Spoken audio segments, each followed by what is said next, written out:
Very good morning to you all, ladies and gentlemen. And whoa. I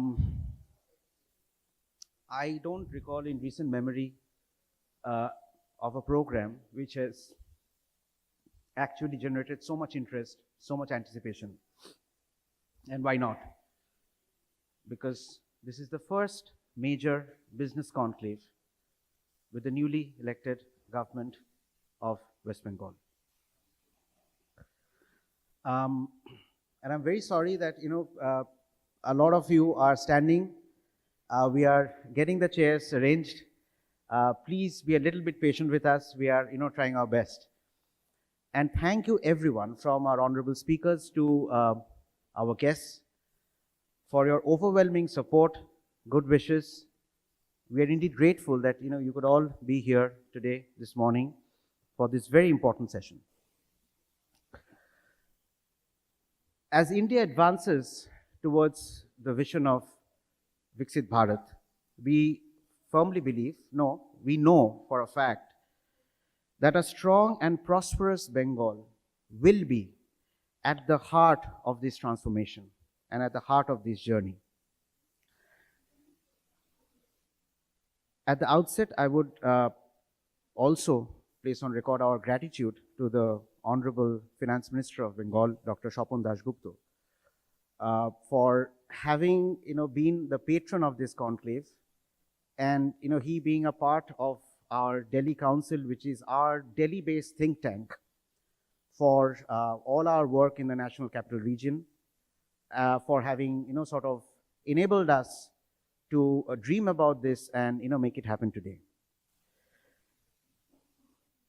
May I request the President of the Bengal Chamber of Commerce and Industry, Mr. Abhijit Roy, who's MD and CEO of Berger Paints, to please escort Dr. Swapan Dasgupta, along with Shri Sanjeev Sanyal, Member Economic Advisory Council to the Honorable Prime Minister, and India's most respected economic thinker and public policy expert, to the dais.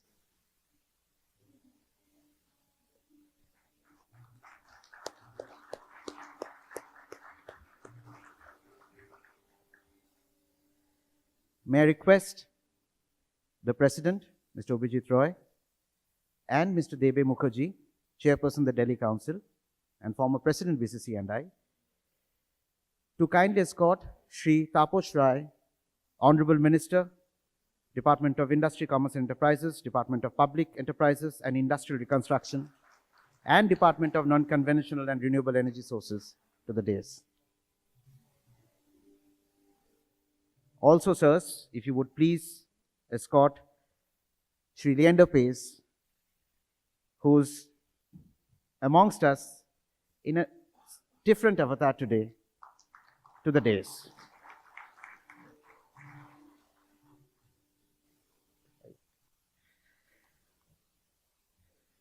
May I now request Mr. Navneet Naran, Senior Vice President BCC&I and whole-time Director and CEO Haldia Petrochemicals Limited, and Mr. Shomik Goswami, Partner and Regional Market Leader, PwC India, to please come up, along with Mr. Joyant Roy, Managing Director, the PLS Group, and Mr. Deep Kishore Sen, Advisor to Chairman and MD, Larsen & Toubro, to please take their seats on the dais.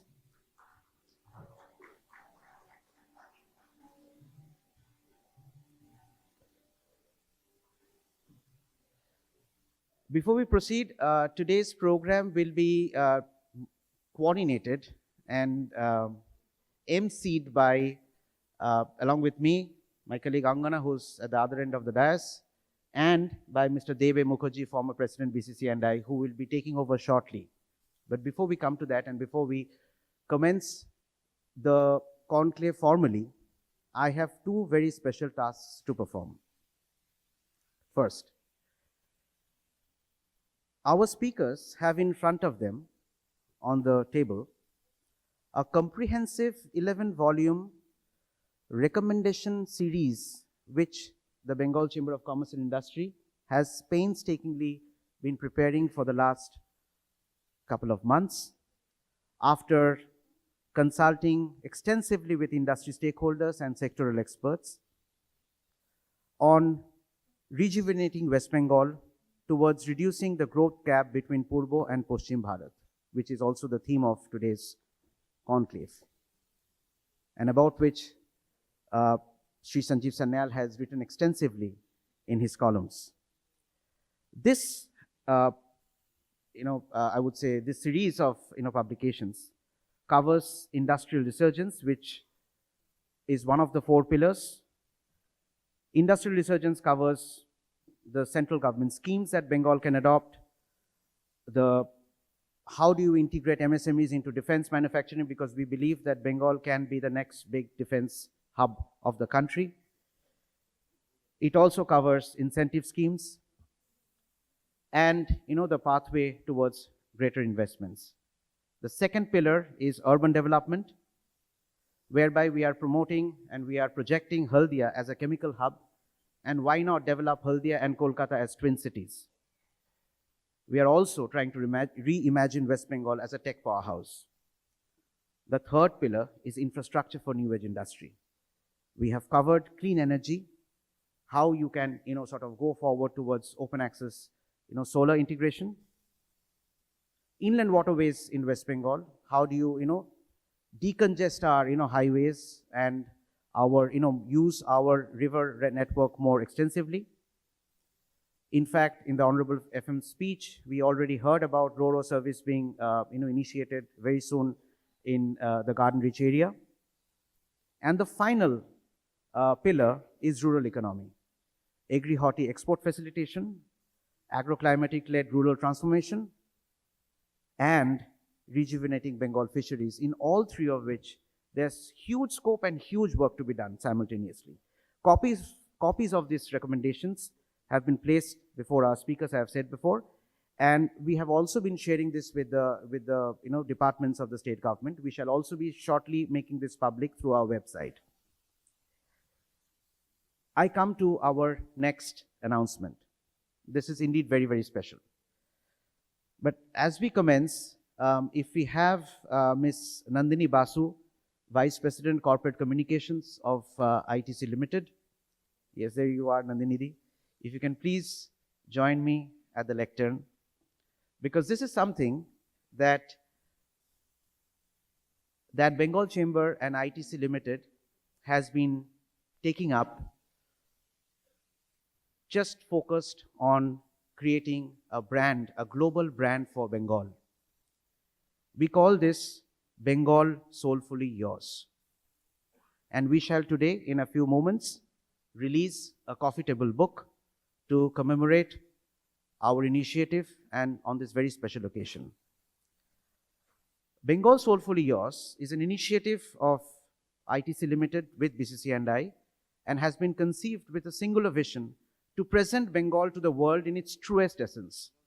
A Bengal where enterprise inspires creativity, legacy embraces progress, and tradition coexists seamlessly with innovation. We have traveled across the length and breadth of our state, curating stories that celebrate the spirit of Bengal through our people, our achievements, our industries, and our aspirations. And today, the initiative encompasses a dedicated digital ecosystem through our website and storytelling platforms on Instagram and Facebook, bringing Bengal stories to audiences across the world. And in the months ahead, the journey will extend further through roadshows across India and overseas, carrying Bengal's narrative to global audiences and inviting the world to discover our state anew. It gives us immense pleasure today to unveil Bengal Soulfully Yours coffee table book, a tribute to the many shades, stories, and soul of Bengal. And this is just the beginning. May I request the speakers on the dais to please unveil the coffee table book. Nandini, please.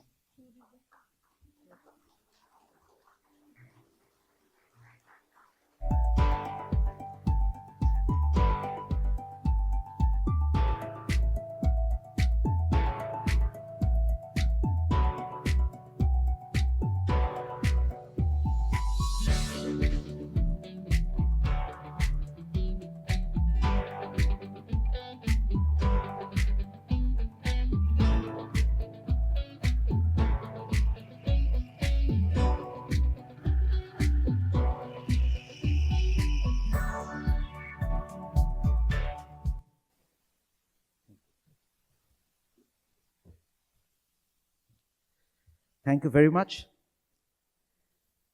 May I now request to the President of the Bengal Chamber, Mr. Abhijit Roy, to please formally welcome the dignitaries on the dais with a special Uttariyo designed and crafted by Rene, a homegrown brand from Bengal.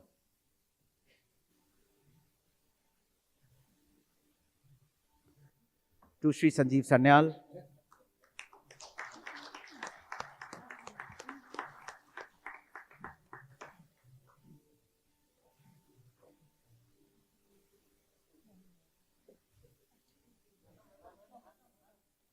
to Dr. Swapan Dasgupta,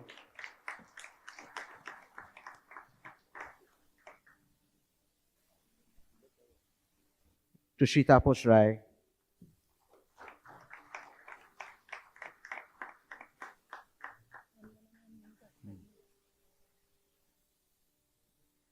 and to Mr. Leander Pace.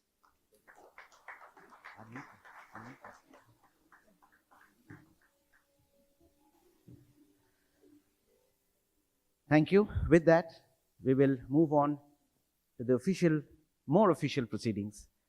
Can I request Mr. Abhijit Roy, President, BCC&I, to please deliver the welcome address.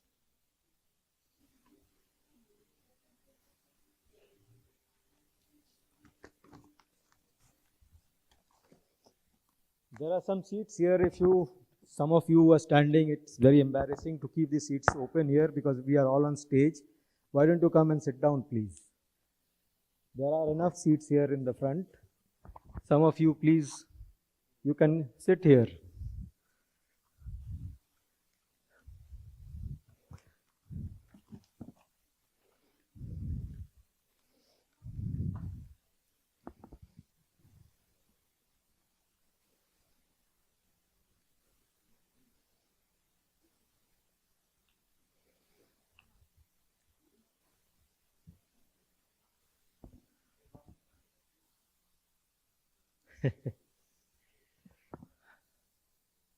Honorable Dr. Swapan Dasgupta, Minister of Finance, Government of West Bengal. Honorable Sri Taposh Roy, Minister, Department of Industry, Commerce and Enterprise, Government of West Bengal. Sri Sanjeev Sanyal, eminent economist and member of the Economic Advisory Council to the Honorable Prime Minister. Other distinguished guests on the stage and off the stage, members of the Bengal Chamber, ladies and gentlemen. Good morning. It is both an honor and a privilege to welcome you all to this program titled The Dawn of Viksit Bengal. I would particularly like to thank our esteemed dignitaries for their presence and for their commitment towards shaping the future of West Bengal and India.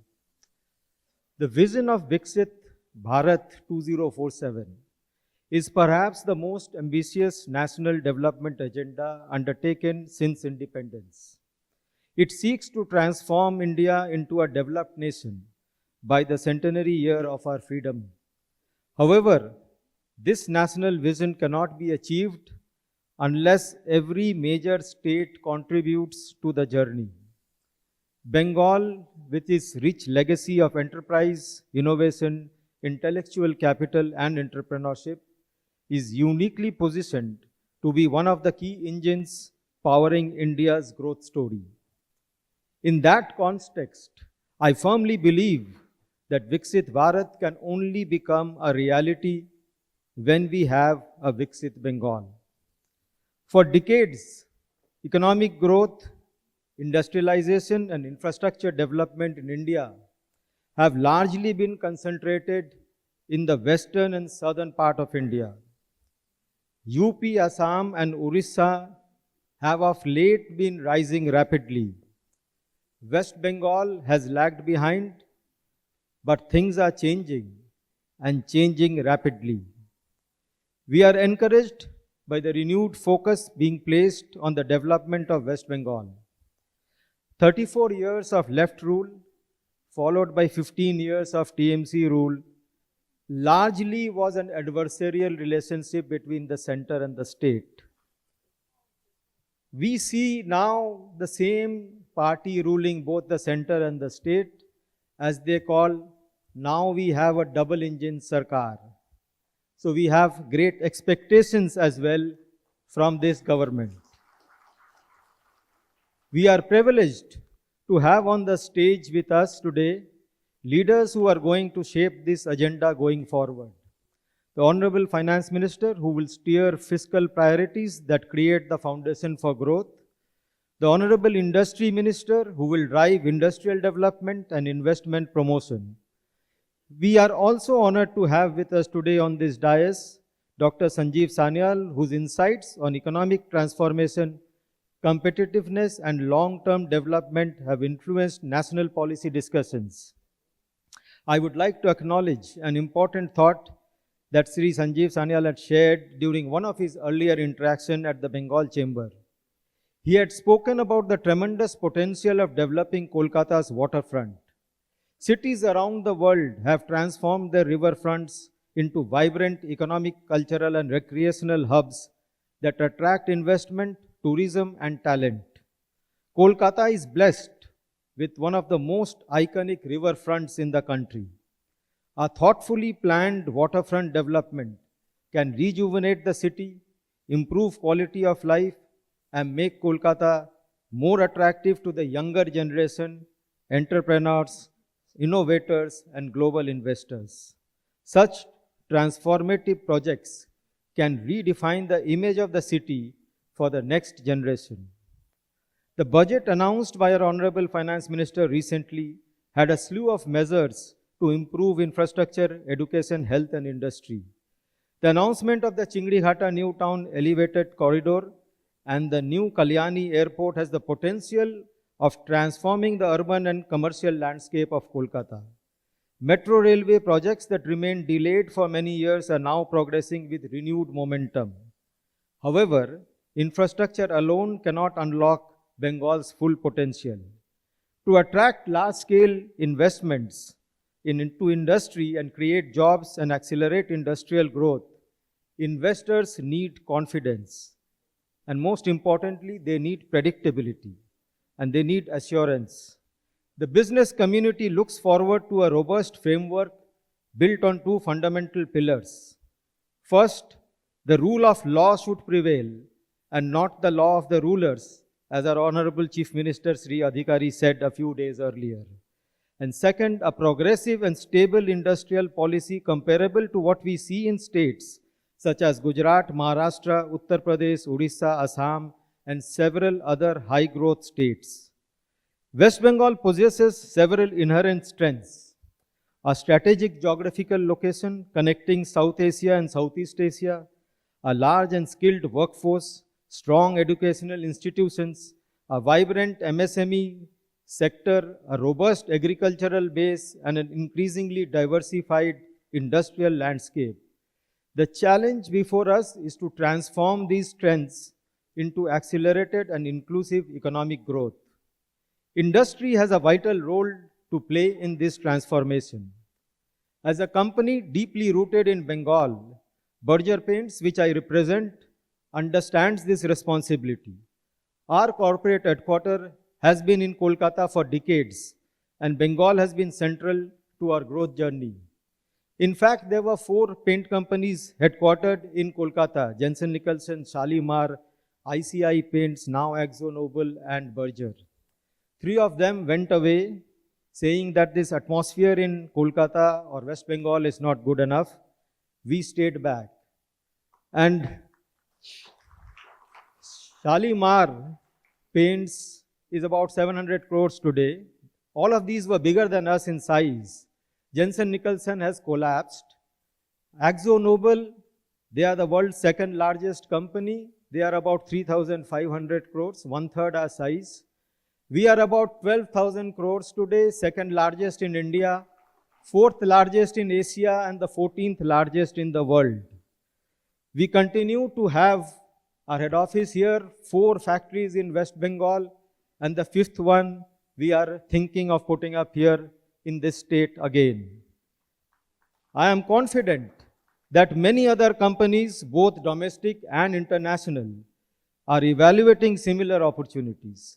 Bengal can become a preferred investment destination once the right policy environment is established. So let us work together, government, industry, academia, and civil society, to build a Bengal that is prosperous, competitive, inclusive, and globally connected, and ultimately build a Viksit Bengal that contributes decisively to the realization of Viksit Bharat 2047.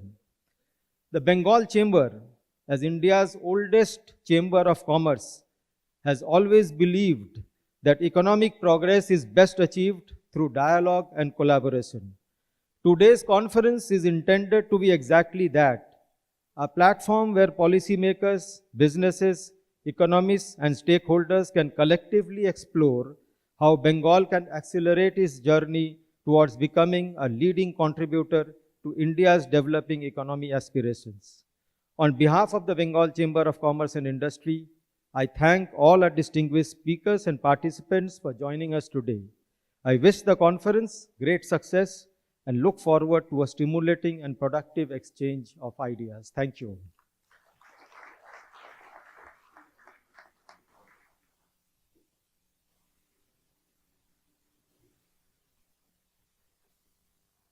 Thank you, Mr. President. Namaskar. I cannot help, ladies and gentlemen, but reminisce that just a few months ago, at our Delhi Council meeting, where the Honorable Finance Minister was also present, we, all of us, were trying very hard to script a story that would dispel the perception, the negative perception of Bengal, and look at ways and means of dispelling the fear, the gloom, the despair that had set in over the state over the last several years.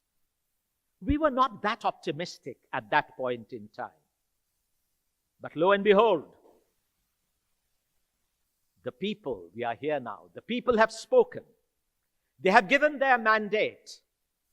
And here we are talking of Viksit Bengal. Dawn of a new era, charting of new pathways, and reviving the great glory of Bengal. It's a great honor to have all of you here and to have such a distinguished set of speakers today, and we look forward to a very, very invigorating and productive session. On that note,